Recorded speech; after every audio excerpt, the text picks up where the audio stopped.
graça e a paz de Jesus seja com todos vocês. O salmista nos diz lá no Salmo 118, versículo 24, este é o dia que nos fez o Senhor. Regozijemo-nos e alegremo-nos nele. Você amanheceu em segurança, em paz, com saúde nesse dia? Então alegre-se em Deus. E mesmo que você esteja passando por lutas e tempestades desta vida, Deus tem te dado força, sabedoria, consolação e suporte para lidar com as adversidades. Então alegre-se em Deus também, pois todas as coisas cooperam para o bem daqueles que amam a Deus.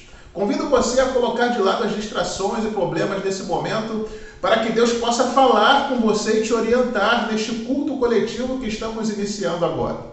Que bom que você está aqui conosco. Receba desde já as nossas boas-vindas, o nosso carinho, o nosso abraço e vamos iniciar este culto falando com Deus, suplicando, agradecendo, colocando diante de Deus a nossa causa, os nossos sonhos, as nossas famílias, nosso município, a nossa nação. E nós vamos acompanhar nesta oração a nossa irmã Maria Lina. Oremos ao Senhor, igreja.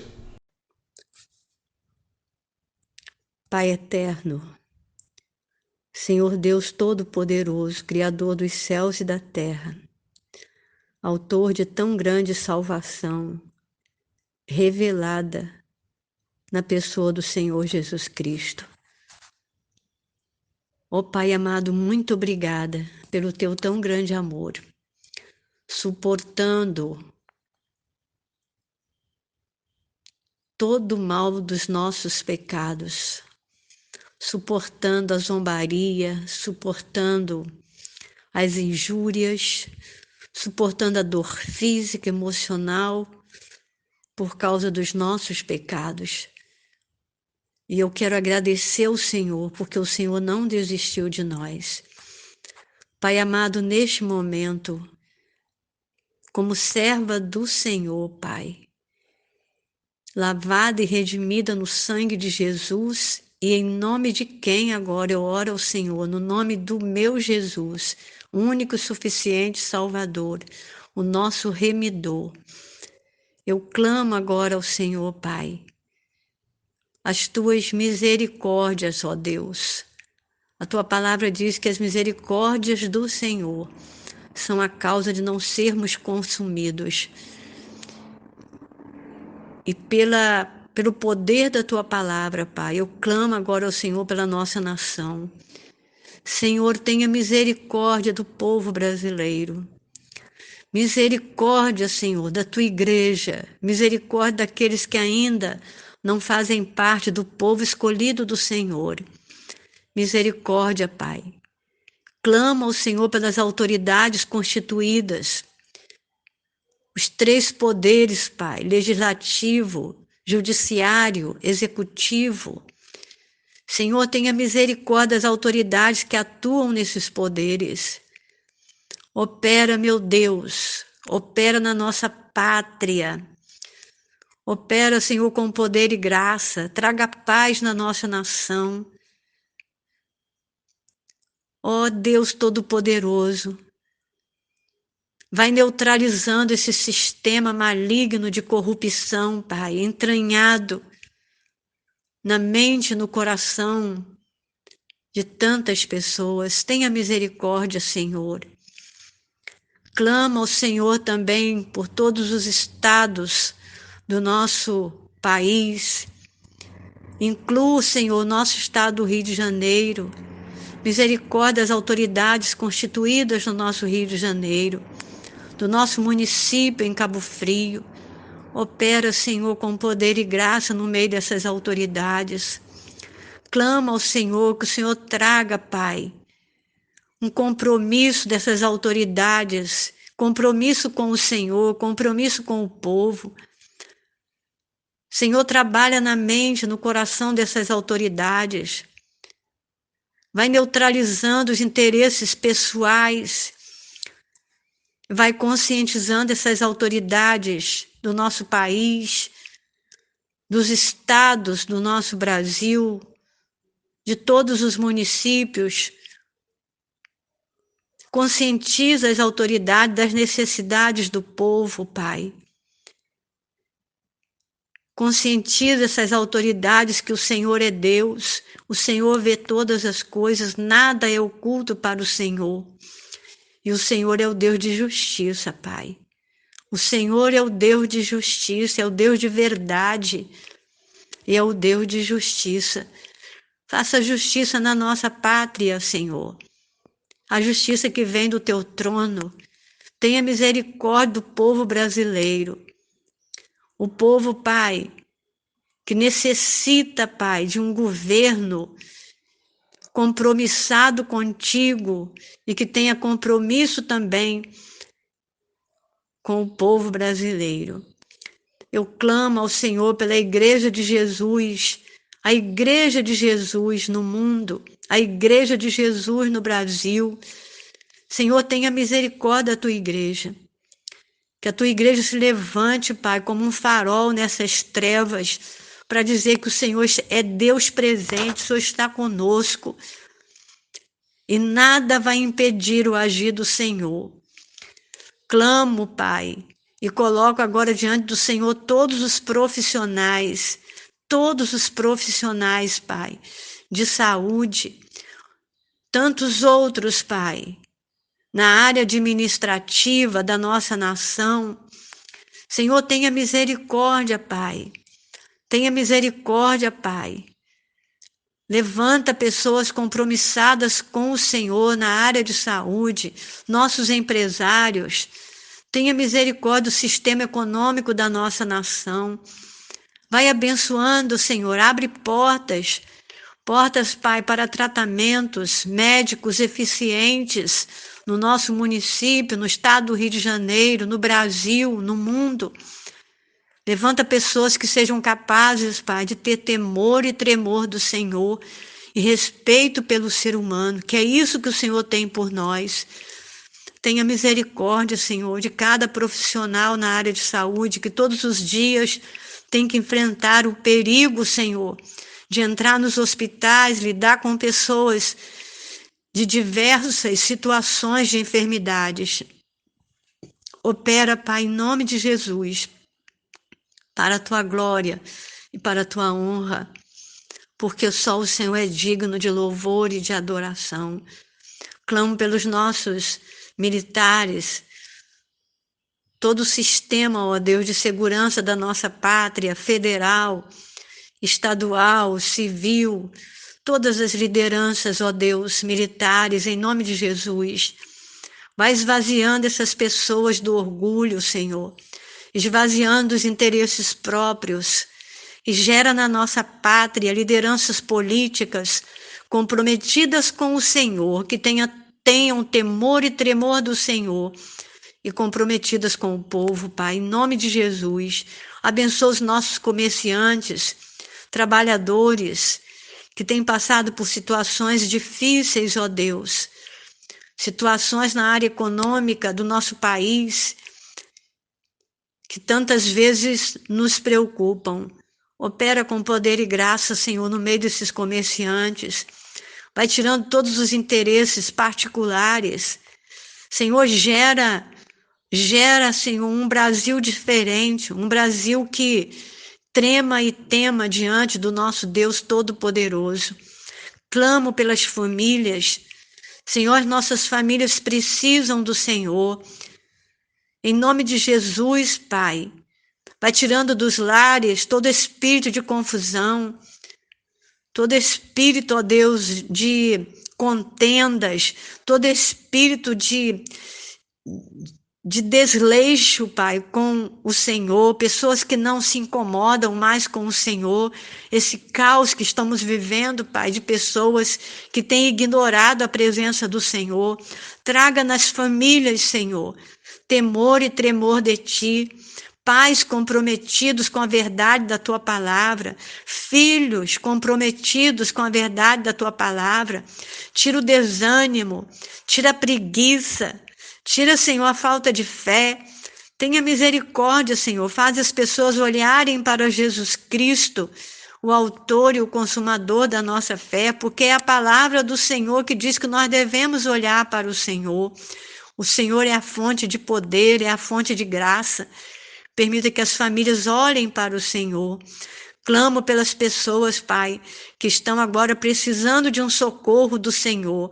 Socorro na área de emprego, socorro também no que diz respeito à saúde. Tenha misericórdia, Senhor. Tantas pessoas agora que perderam seus trabalhos, pessoas também que perderam a saúde. Opera, Senhor, na nossa pátria. Traga paz no nosso Brasil. Traga soluções, ó Deus, para os empresários. Traga soluções nas redes hospitalares. Tem misericórdia, Senhor. E abençoa a Igreja de Jesus no Brasil, a Igreja de Jesus no estado do Rio de Janeiro, a Igreja de Jesus no município de Cabo Frio. Abençoa os nossos pastores. Conscientize cada um, Senhor, do teu poder, da tua graça e da vontade do Senhor. Tenha misericórdia dos nossos pastores, livra das enfermidades. Vai tirando também, ó Deus, os medos, os pavores. Em nome de Jesus, abençoa as famílias pastorais. Tenha misericórdia, Senhor, do teu povo. Tenha compaixão de nós. E obrigada, Senhor, porque o Senhor sempre escuta a nossa oração. E eu oro ao Senhor agradecida, no nome de Jesus. Amém. Amém. Nós vamos agora ler a Bíblia, ler a palavra do Senhor. Vamos ver o que ele tem a nos dizer nesta manhã, a partir do texto de Apocalipse, capítulo 3, versículo 11. E também o capítulo 11, versículos de 15 a 17, é um texto que fala sobre estarmos vigilantes, pois em breve Jesus voltará. E também um texto que fala sobre a vitória de Cristo Jesus. Apocalipse 3, 11, versículo, também o capítulo 11, versículos de 15 a 17, vai nos dizer assim a palavra de Deus, irmãos. Eis que venho sem demora, conserva o que tens, para que ninguém tome a tua coroa. E o sétimo anjo tocou a trombeta e houve fortes vozes nos céus que diziam: o reino do mundo se tornou do nosso Senhor e do seu Cristo, e ele reinará para todo sempre. Os 24 anciãos que estavam assentados em seus tronos diante de Deus, prostaram-se sobre seus rostos e adoraram a Deus, dizendo: graças te damos, Senhor Deus Todo-Poderoso, que és e que eras, porque assumiste o teu grande poder e começastes a reinar. E queridos, nós vamos agora seguir louvando a Deus, mas com muita força, com muita alegria, acompanhando o período de cânticos. Louvemos ao Senhor, igreja. Pelo Senhor, nós sigamos confiantes, nós sigamos marchando, na certeza de um dia gozarmos de uma eternidade de glória com Ele nos céus. Nosso general é Cristo. É isso que nós vamos cantar neste momento.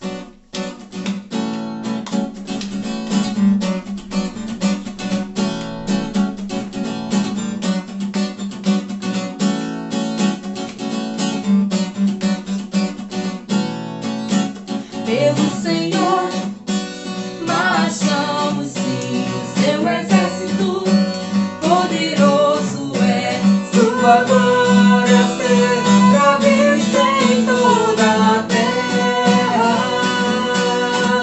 Vamos cantar O quê? o canto da vitória. Glória a Deus! Vencemos a batalha, toda arma contra nós perecerá. O nosso general é Cristo, seus passos a nós resistirá. O nosso general é Cristo, seus passos a nós resistirá.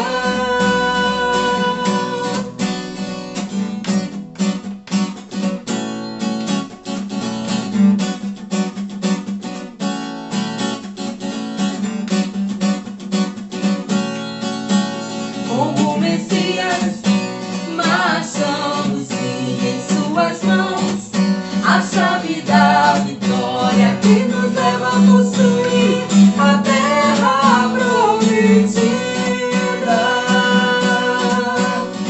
Cantar O quê? o canto da vitória. Glória a Deus!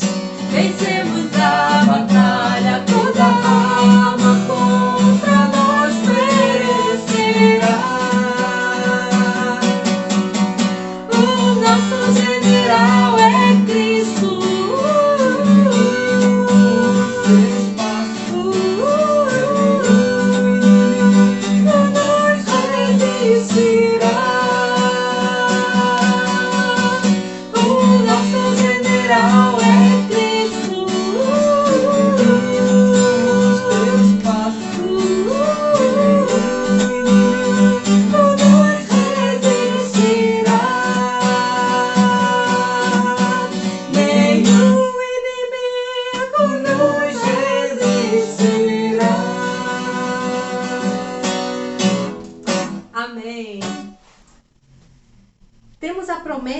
estarmos um dia com Cristo na eternidade.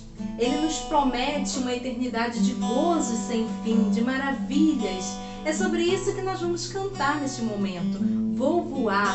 Essa música ela fala um pouquinho de como será bom essa eternidade com Cristo nos céus, das maravilhas que o Senhor nos promete, do gozo que estaremos desfrutando nesse dia, quando esse dia chegar. Vou voar.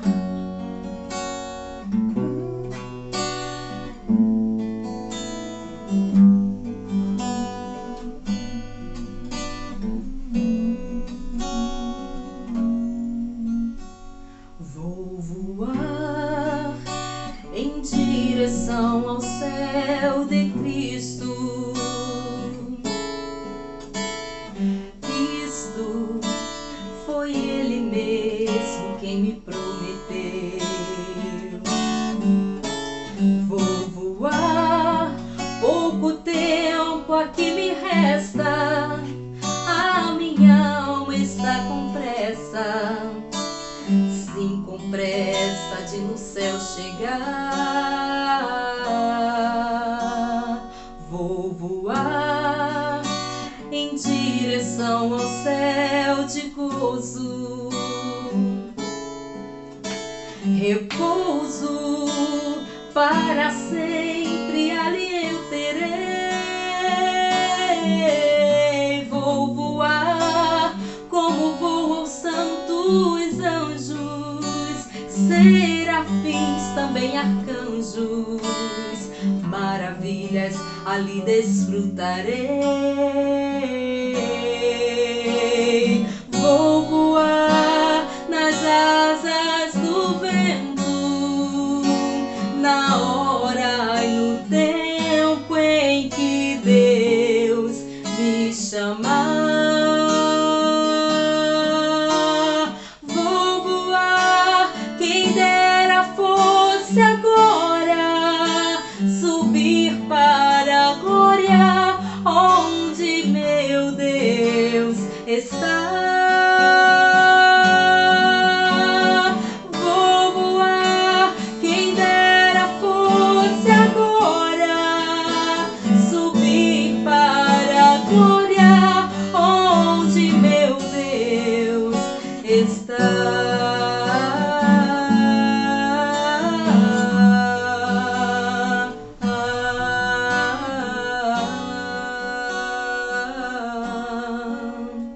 Vou voar em direção ao céu de Cristo. Isto foi Ele mesmo quem me prometeu. Vou voar, pouco tempo aqui me resta, a minha alma está com pressa, sim, com pressa de no céu chegar.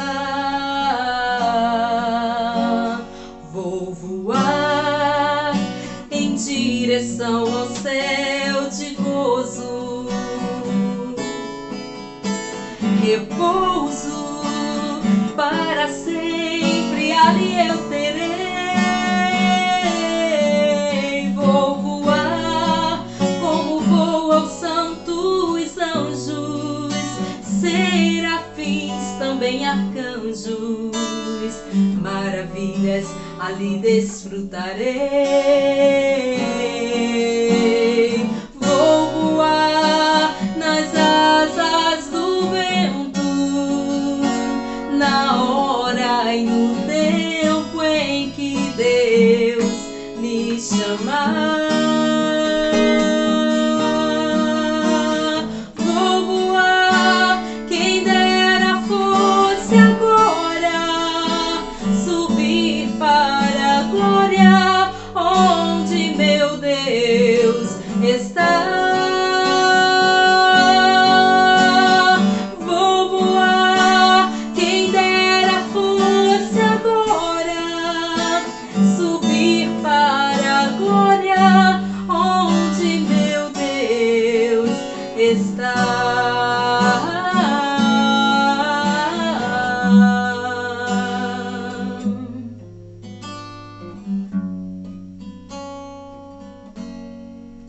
Amém. Como será bom desfrutar desse gozo, dessas maravilhas que o Senhor nos prometeu. Louvado seja Deus. Nós vamos agora orar mais uma vez, nos preparando para a reflexão da palavra de Deus. Convido você a fechar os seus olhos e a orar comigo neste momento. Grandioso Deus e amado Pai, muito obrigado a Deus, porque em mais um dia, mais um domingo tão especial, o Senhor nos dá o privilégio de estarmos aqui reunidos para cultuar o Senhor, adorar o Teu santo nome em espírito e em verdade. Obrigado a Deus por tudo aquilo que o Senhor já fez, tem feito e sabemos que ainda fará por cada um de nós. Sem Ti não somos nada, nada podemos fazer e a nenhum lugar de bom podemos chegar sem o Teu auxílio, direção, sem a Tua santa palavra. E agora, Pai, exatamente quando estaremos lendo a Tua palavra, para refletir no recado que o Senhor com certeza tem para todos nós nesta manhã, nós te suplicamos que o Teu Santo Espírito tome a frente desta mensagem para que ela, de fato, fale profundamente aos nossos corações, seja proveitosa e edificante na medida que necessitamos. E, ó Deus, faça sensíveis nossos corações e ouvidos para ouvir, compreender, acatar e colocar em prática a vontade soberana do Senhor. Por isso que nós oramos e desde já te agradecemos, em nome do Teu Filho amado Jesus Cristo. Amém. E queridos, para a nossa reflexão desta manhã, nós estaremos lendo um texto muito conhecido e ao mesmo tempo muito rico, que se encontra lá em Efésios, no capítulo 2, versículos de 8 a 10.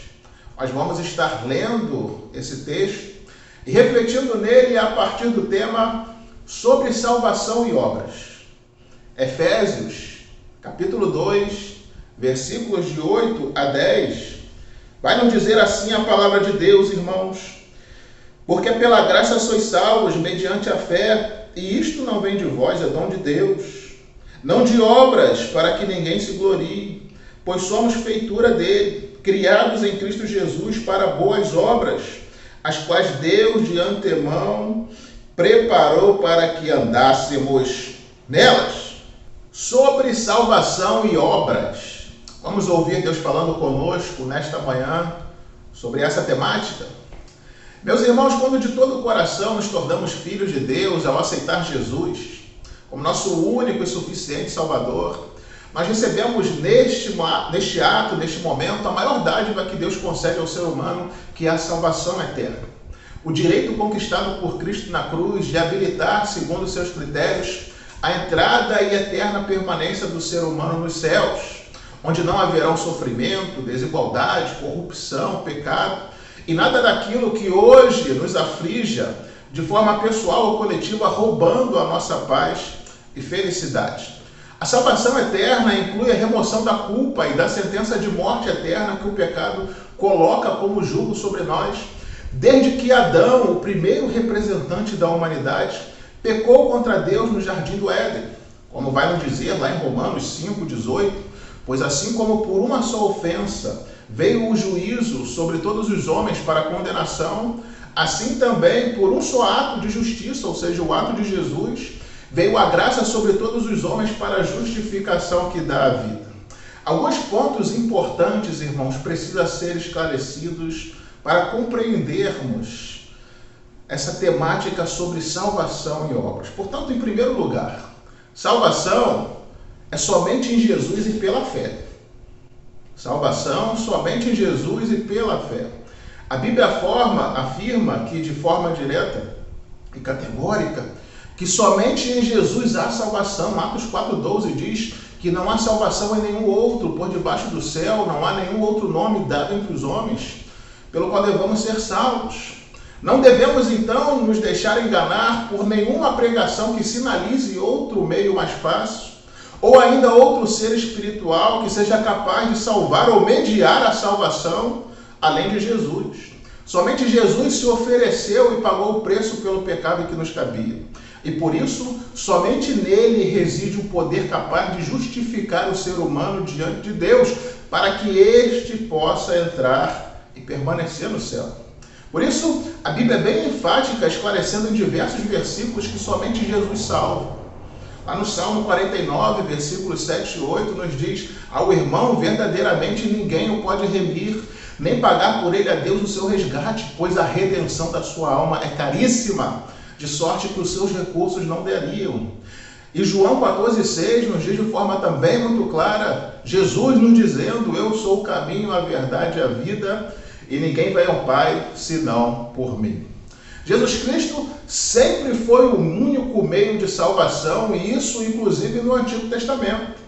Mas pastor, no Antigo Testamento Jesus ainda não tinha nascido. Sim, mas já existia como Deus eterno, assim como já existia a promessa tanto do Redentor, do Messias, como também da vida eterna que possibilitava as pessoas crerem para a salvação ou não.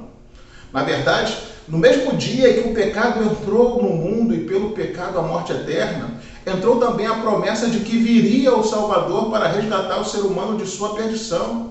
Isso está lá, irmãos, em Gênesis 3,15, quando Deus disse à serpente, porém inimizade entre ti e a mulher, entre a tua descendência e o seu descendente, tu lhe ferirás o calcanhar, mas este lhe ferirás a cabeça. Com isso, Deus estava dizendo que pelo diabo ter enganado a mulher, introduzido o pecado no mundo, um dia iria nascer um de mulher que iria esmagar a sua cabeça e desfazer todo esse jugo de pecado que foi posto sobre nós. Essa promessa percorreu toda a história até que Jesus veio. E aí, como nos diz Gálatas 4, versículos 4 e 5, vindo, porém, à plenitude do tempo, Deus enviou o seu Filho, nascido de mulher, nascido sob a lei, para resgatar aqueles que estavam debaixo da lei. Queridos, eu sei que muitas pessoas têm a seguinte dúvida. Pastor, eu pensava que no Antigo Testamento a salvação era pelo bom cumprimento da lei, mas na verdade não. A lei de Moisés nunca teve o propósito de salvar, mas de mostrar o que era pecado, para que o povo de Israel, compromissado com Deus pela fé, pudesse se desviar do mal e assim tivesse sempre a boa e poderosa mão de Deus a seu favor. Mas a salvação sempre foi pela fé tanto em Deus como pela fé na promessa do Messias que viria a consumar a justificação de todos os que creem. Abraão foi justificado pela fé, como a Bíblia bem declara. Em Isaías 45:17, o profeta nos diz, Israel, porém, será salvo pelo Senhor com salvação eterna. Não sereis envergonhados nem confundidos em toda a eternidade. Além de Isaías, os demais profetas também reafirmaram e mantiveram viva a mensagem de que o Salvador viria e ele seria o Messias, o Redentor da humanidade. O princípio, irmãos, é que a obra de Cristo é aplicada por Deus tanto para trás como para frente. Os crentes do Antigo Testamento creram na promessa futura do Messias, o Redentor. Nós cremos no cumprimento dessa mesma promessa em Cristo Jesus. Eles creram no Cristo da promessa que viria. Nós cremos no Cristo da história, no Cristo da Bíblia que veio e que por nós morreu na cruz, pagou pelo pecado que nos cabia e por isso justifica todo aquele que nele crê.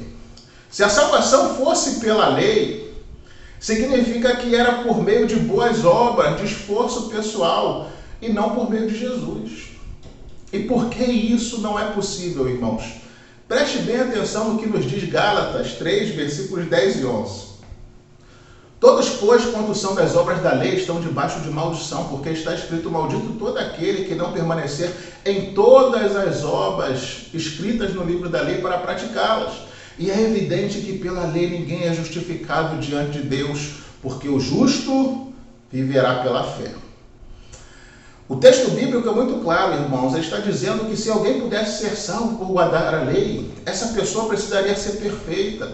Não poderia errar em nenhum momento de sua vida, pois havia uma cláusula na lei, que inclusive é redigida em Tiago 2, versículo 10, dizendo que se alguém guarda toda a lei, mas tropeça em um só ponto, se torna culpado de todos os outros. Por isso, o texto diz que quem não pratica toda a lei, quem não guarda a lei perfeitamente, é maldito, ou seja, sobre ele ainda recai não somente a maldição de seu pecado, como também a condenação eterna. E já que, com exceção de Jesus, o ser humano nunca conseguiu guardar a lei perfeitamente, como medida de boas obras que Deus pediu, Deus, na sua soberania e misericórdia, permitiu que nós alcancemos a salvação por meio de uma virtude que qualquer pessoa pode exercer, a sua fé. Então, resumindo, A salvação não é algo que você faz, mas alguém que você recebe. A salvação é Jesus Cristo. A salvação é um oferecimento e não uma exigência. Ela não está baseada naquilo que eu faço, mas no que Jesus fez por nós.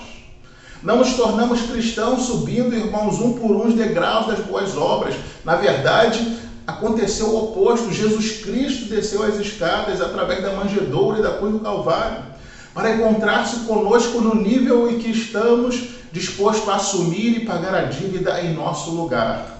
Por isso o nosso texto diz com muita clareza, nos versículos 8 e 9, pela graça sois salvos mediante a fé, isso não vem de vós, é dom de Deus, não de obras, para que ninguém se glorie. Então aqui nós entendemos a questão da salvação. Salvação é só em Jesus e pela fé. Agora, em segundo lugar, as boas obras têm o seu lugar e valor. As boas obras têm o seu lugar e valor na vida da igreja, na vida de todo cristão. Para escapar ao erro da salvação pelas obras, irmãos, muitas pessoas hoje têm caído no erro oposto da salvação sem obediência, sem bom testemunho, sem vida de santidade. Cuidado com isso.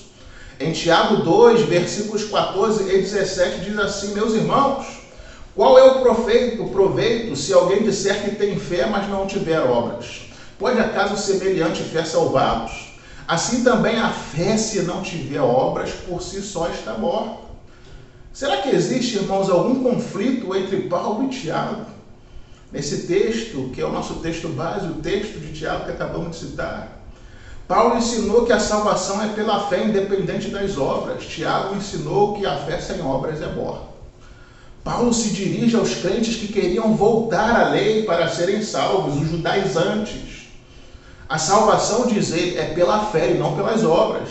Tiago se dirige aos crentes que diziam crer, mas não provavam pela vida a sua fé. Não provavam com o seu testemunho. As obras são evidência da fé. A fé sem obras é morta. Paulo olha para a causa da salvação. Tiago para a evidência da salvação. Paulo condenou as obras como meio de salvação. Tiago condenou a fé que não gera obras, frutos, evidência de salvação. Paulo fala em fé, Tiago em obras, ambos, porém, se referem à mesma salvação. Fé que produz obras e obras que comprovam a nossa fé. Paulo olha para a causa da salvação, que é a fé. Tiago olha para o efeito da salvação, que são as obras. Portanto, irmãos, Paulo não combateu as obras, nem Tiago combateu a fé. E agora nós precisamos entender por que a igreja deve fazer boas obras. Primeiro, porque é o propósito eterno de Deus em nós. Aqui em Efésios 2, versículo 10, vai nos dizer, irmãos, porque somos feitura deles, criados em Cristo Jesus para boas obras, as quais Deus de antemão preparou para que andássemos nela. O grande e eterno projeto de Deus para nós é que sejamos filhos ativos, operantes, dinâmicos, frutíferos e ricos em boas obras. O mesmo Deus que trabalha por nós e em nós e agora trabalha através de nós. Somos a extensão do corpo de Cristo na terra, irmão. Somos o braço da misericórdia estendido aos homens. Deus age no mundo revelando o seu amor através da igreja. Segundo, porque é o grande objetivo da nossa redenção em Cristo. Tito 2, versículo 14 nos diz, o qual a si mesmo se deu por nós, a fim de remir-nos de toda a iniquidade, purificar para si mesmo um povo exclusivamente seu, zeloso de boas obras. Jesus não sofreu as agruras do Calvário para gerar um povo omisso, inoperante e preguiçoso. Ao contrário, ele deu a sua vida para aprendermos a dar a nossa vida pelos nossos irmãos. Terceiro, porque é uma ordenança de Deus. Mateus 5,16 diz assim, brilhe também a vossa luz diante dos homens, para que eles vejam as vossas boas obras e glorifiquem a vosso Pai que está nos céus. 1 Timóteo 6, 17 e 18 diz, exorta os ricos que pratiquem o bem, sejam ricos de boas obras, generosos em dar e prontos em repartir. Tito 2, versículo 7 nos diz, torna-te pessoalmente padrão de boas obras. Tiago 4,17 nos diz também, aquele que sabe que deve fazer o bem e não faz, disto está pecando. Quarto, porque está ligado à verdadeira videira, produz frutos. Por isso nós devemos fazer boas obras. É um processo natural, nós estamos ligados a Cristo. O Espírito Santo naturalmente vai gerar em nós necessidade de produzir frutos. Lá em João 15, dos versículos 4 a 8, vai nos dizer: quem permanece em mim e eu nele, esse dá muito fruto, porque sem mim nada podeis fazer. O ramo que não produz fruto é cortado. Quem está em Cristo e vive no Espírito produz frutos do Espírito. Que tipo de fruto você tem produzido? Pelos seus frutos os conhecereis, diz a Bíblia. A árvore boa produz bons frutos. Quinto, devemos praticar boas obras, porque alivia a necessidade dos nossos semelhantes. Jesus sempre viveu socorrendo as pessoas, curando os enfermos, purificando os leprosos, levantando os paralíticos, alimentando os famintos, libertando os cativos. Lá em Mateus 25, de 35 a 40, Jesus afirmou que no grande julgamento nossas boas obras serão lembradas ao dizer: porque tive fome e me deste de comer, tive sede e me destes de beber, era forasteiro e me hospedastes, estava nu e me vestistes, enfermo e me visitaste, preso e foste ver-me. E quando perguntado pelos justos quando fizeram tais coisas, Jesus os disse: sempre que o fizeste a um destes meus pequeninos irmãos, a mim o fizeste. Sexto, devemos praticar boas obras como Igreja de Cristo Jesus para provar o nosso verdadeiro amor. Aí em 1 João 3, de 16 a 18, vai nos dizer: nisto consiste o amor, em que Cristo deu a sua vida por nós e devemos dar a nossa vida pelos irmãos. Ora, aquele que possui recursos deste mundo e vir o seu irmão padecer necessidade e fechar-lhe o coração, como pode permanecer nele o amor de Deus? Filhinhos, não amemos de palavra nem de língua, mas de fato e de verdade. Jesus não viveu, irmãos, encastelado dentro do templo, mas nas estradas, nas montanhas, nas praias, nos desertos, nas casas, nas ruas. Estava onde estava o doente, o aflito, o necessitado. Ali estava Jesus estendendo a sua mão. Então, conclusão, queridos: fé e obras se completam na vida do cristão. É isso que devemos entender sobre salvação em obras. As obras não são a causa da nossa salvação, mas são a evidência de que somos salvos. Você tem sido o padrão dos fiéis nas boas obras? Descubra o seu lugar no corpo de Cristo e trabalhe, meu querido irmão. Comece hoje mesmo, trabalhe para Jesus, trabalhe enquanto é dia, lança o teu pão sobre as águas, como diz a palavra de Deus, e um dia você o achará. Lança a sua semente, pois você não sabe qual vai produzir. Seja generoso em boas obras, enquanto você tem força e vigor para servir a Deus. Porque essa é a nossa natureza espiritual a partir do momento que o Espírito Santo passou a habitar em nós e formar em nós o caráter de Cristo Jesus. Que com essa verdade, Deus abençoe você, Deus abençoe seu dia, Deus abençoe sua semana. Amém.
Em